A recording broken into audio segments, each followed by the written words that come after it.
do it, I could look at it and be like, look how fucking strong he is. Of course he did that. Just look at him, dude. But if Zendaya did that, I'd be like, this is fucking get out of here. Okay, so I don't mind when Zendaya punches a hole in a wall as long as it's a story about how a little ugly girl got a serum that makes her strong. About how like the ugliest Scraggle muffin in the class got some acid poured on her and it made her pretty and able to punch through walls. Yeah. That's Scraggle muffin. What a kindergarten insult. That's great. Well, I don't mean too mean. She's clearly a pretty girl. She's just like just, I just like having a good time. Yeah, she is clearly pretty, and they're much prettier girls. Make the joke. Tom Holland, you could do better. Did you you were talking about the Kanye outfit? What if I was just gay for Tom Holland and this was all about jealousy? Right. Yeah. What that Spider-Man suit that he's got. It's like, all these gifts he sends us make sense now, Woody. They're so different. Africans and African Americans are two different groups of people entirely. That's a funny conversation. Sometimes I search different ethnic conflicts on Twitter just with random country names because it's like you search like Kenya and Somalia or like Nigeria, Kenya, and it's like just the most frothing hatred between two people where it'll be some guy in Nigeria being like, look at me, I'm from Somalia. I have a silly head shape and I eat with my hands with dirty feet.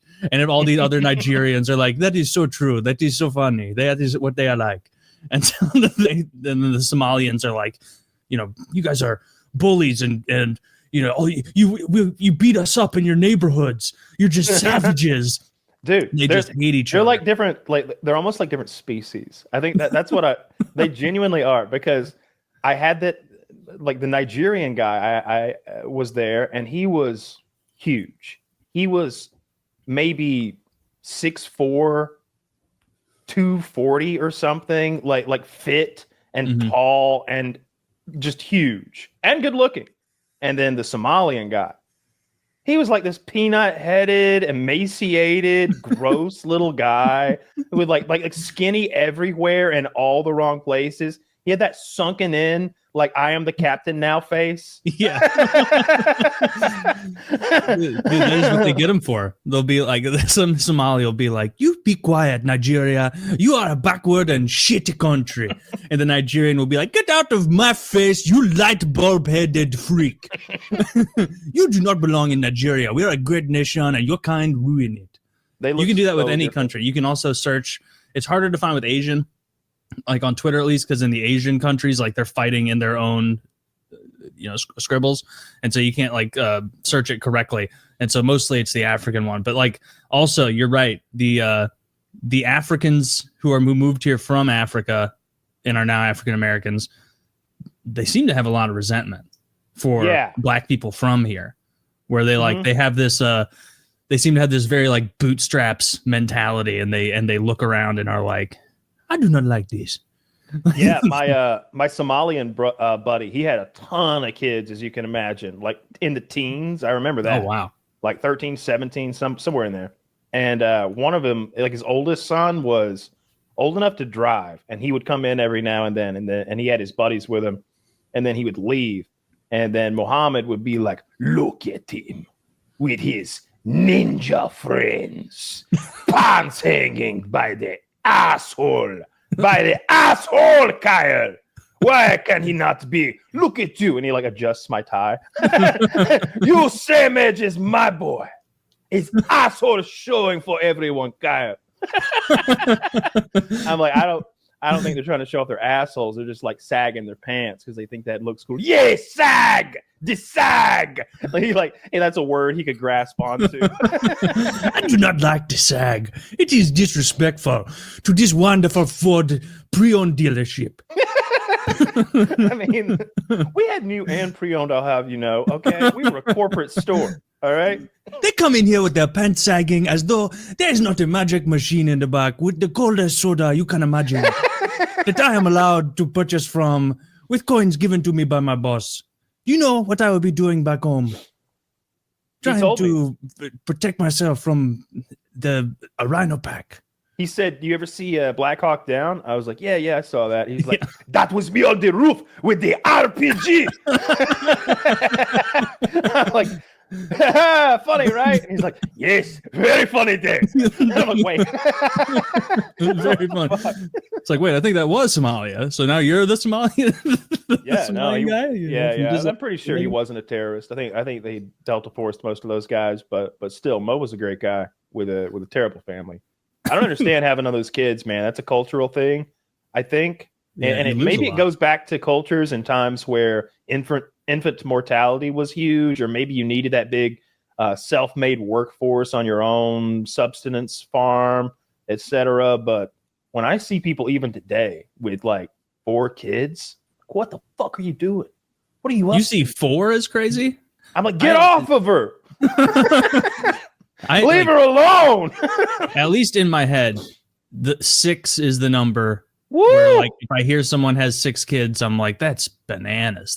I remember my mom would like, she had a thing where sometimes she would just insist that some of our neighbors' kids, usually they'd be a few years older than me. So like I'd be 10 and maybe the neighbors' kids are like 14 or 15. And so I would like look out and see them doing 14 and 15-year-old kid stuff and be like, oh man, I wish I could go play with the neighbors because that would be cool. And my mom would like always be like, I don't want you near those boys. Like, those boys are a bad influence. I heard something. And like sometimes my mom would like say things like way too real for the age, where like, you know, 8 years old and there's like some, you know, family in the neighborhood, and she'd be like, you know, all right, go out and play. Don't go down to the Stevenson's house though. Don't go past the Stevenson's house. And I'd be like, why? And she'd be like, well, I'm almost positive that the guy who lives one house down, Susan told me he's a child molester. Oh shit! And so that's, you know, I'm not happy he even lives this close, but you know, just be careful, and just being 8 and being like, yeah, don't want to get molested. How big of a fear was that with you growing up? Not just molestation, but kidnapping, because I believe that my particular little generation occurred, or my childhood took place during that John Walsh America's Most Wanted popularity thing, where, man, it seemed like danger was around every corner. Somebody wanted me. They were going to get me, and they had explained that I was going to be tortured if I was taken. It was like I was like a Russian soldier. They was like, do not be taken. They will do terrible things to you, Kyle. You keep this poison Mike and Ike on a necklace around you, and then you eat it if you're taken. That's what it was like. They were like, you don't want them to take you. They take you. You don't even know what they'll do to you. It'll be awful, Kyle. They'll torture you. They'll take a... And I remember, like, I don't know if someone told me this or if my little child brain just thought of, like, something painful that would happen. But I did believe at the age of 4 that they would use a cat to scratch my back. Like they would, like, I don't know, tie me up, I guess. That was the worst thing you could imagine. Yeah. And then they would take a cat. They would like hold it, and and the cat would put its paws out because it doesn't like to be picked up. And then they would rake it along my back, like using the cat as a torturing implement. And 4-year-old me had this visceral fear in any Kmart I was in that I might be taken away, that I would be scooped up, taken away to the bathroom, and there'd be a sack full of cats, and there'd be a mean man. I definitely didn't have a cat scratch fear because, and I don't remember the torture part of it. I remember my parents being concerned about kidnappers, but it never seeped into my brain. I think even at that age, I was like, I don't think I'm enough of a looker. Like I think that these creeps are going to look for your mom would be always look out kid. For your little brother. Always watch out for him. They're going to try to take him. But what about me? You're fine. You're fine. But Mom, I'm 8. And she's like, well, you look 15. You look like you'd be hard to kidnap. I'm going to be honest. Son, your voice cracked when you said that. And so you're already out of the fear house as far as And then it was me and my younger brother. And so we just went out there with these lawn darts and we're just going like, just like heaving them in the air and just looking and then like enjoying how hard they would hit the ground, because it wasn't like they would just kind of stick in, like they were heavy. And so it was like half of like the spaceship shaped device that followed the spike would also be in the ground. We'd be like, oh, this is sick. And I don't remember, but one of my fun ruining aunts came out there and was like, Grandpa, you're not going to believe what your grandsons are doing. they're throwing lawn darts in the air and kind of watching them. And he was like, all right, we gotta put a stop to this, I guess. So that was pretty lame. And I thought that, I was like, this is so ridiculous that at this grandpa's house, I can't even throw lawn darts in the air with my cousins. Mhm. And at my other grandpa's house, I can just like take my shotgun with me on the ATV and drive out into some pasture, like wooded area, and then like shoot branches or like that's the whatever. best. Yeah, that was sick.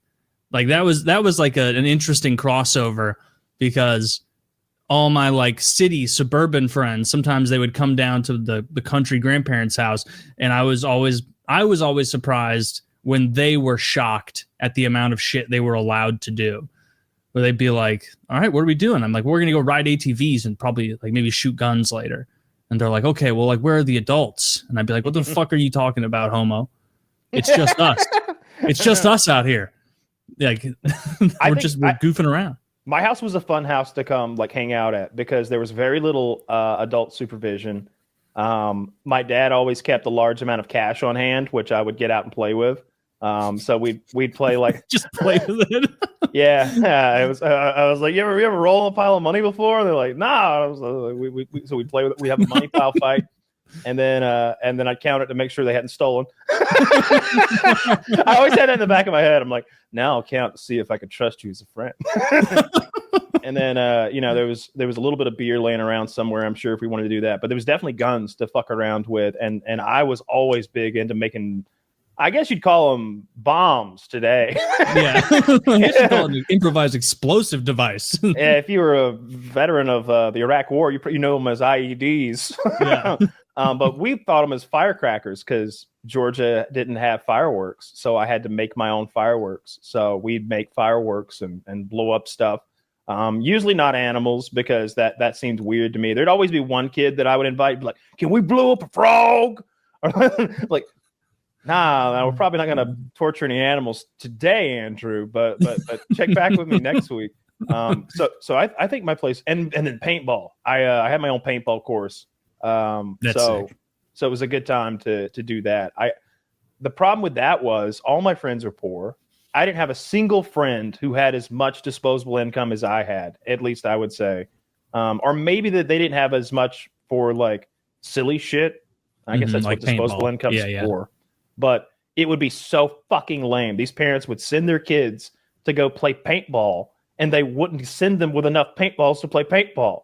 And so they'd run out, and they'd be like, my dad was usually my hobby buddy because he had the exact amount of disposable income that I had. Yeah. Coincidentally. How serendipitous. Yeah. Yeah. I remember, or I don't think kids now go out and just play in neighborhoods at all. Like, I feel like that's not almost good kids. Changed. Not good kids. Maybe not the good kids. Like when I see like ghetto kids on the internet, they're all hanging out together. They got like a little squad, they're running scams and stuff, beating people up. Yeah. Well, I mean, their parents they're not keeping a close eye on them. Parents. He added an S to the end. Their parental figure is not keeping an eye on them. Yeah, probably not. Where do you think Kanye's story is actually going? Not a joke, Suicide. not a bit. Suicide? I would guess suicide. Most likely he just does By his nitrous thing. oxide. And who gets blamed for that? And who's going to get blamed for that when he kills himself? I'm not going to say. We know who's going to get blamed, Harley. We know. I mean, I tried to commit suicide. Wait a minute. Stop. 2 thumbs up from Kyle. Yeah. Up the saturation on this one. It had to be the longest one ever. That's what she said. Well played, Kyle Scott. Vacation Kyle. All rested and witty. Thank you for supporting the anime art form. This football game is dedicated to the brave fighters of the Mujahideen.